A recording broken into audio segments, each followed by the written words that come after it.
हसन साहब, मैं एक मिसाल दूंगा, हो सकता है आप लोगों को थोड़ी सी मायूब लगे।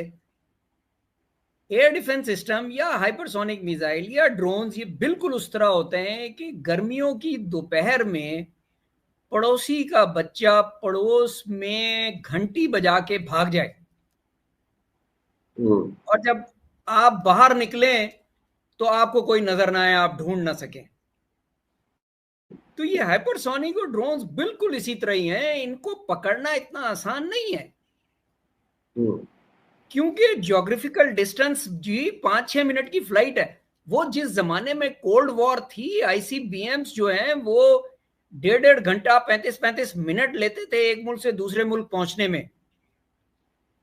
अब ऐसा नहीं है। अब जैसे डॉक्टर साहब ने फरमाया 6 मिनट में, 12 मिनट में, this is the maximum time. और ईरान की टेरिटरी जो है वो तो कहां से शुरू होती है? नॉर्थ वेस्ट से बिल्कुल। अगर इनके लॉन्चर्स वहां पर हैं तो भी तो डिस्टेंस और ज्यादा रिड्यूस हो जाता है, ठीक है ना, तल अवीव में। और दूसरी ये कि इजराइल का हमें वी मस्ट अंडरस्टैंड, और ये हमने लास्ट टाइम भी बात की थी, कि Iran has a very vast territory like Russia.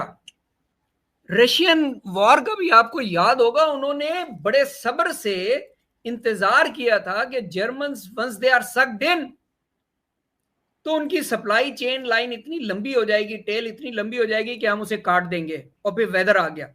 Iran का भी यही है, टेरिटरी बहुत लंबी है, they can absorb at least 100 attacks. जितना मैं कह रहा हूं कि 108 घंटे तक, कम से कम 5 दिन की जंग में अगर सारा दिन भी उनकी बीटिंग हो ना, दे कैन स्टिल सर्वाइव। ये बहुत बड़ा फैक्टर है, geography. provided they have political will to retaliate and respond, अपनी प्रेस्टीज बचाने के लिए, अपना रिजीम बचाने के लिए, अपना टेरिटोरियल इंटीग्रिटी सॉवरेंटी बचाने के लिए। अगर पॉलिटिकल विल नहीं है तो अवाम खुद उनको उखाड़ के फेंक देगी।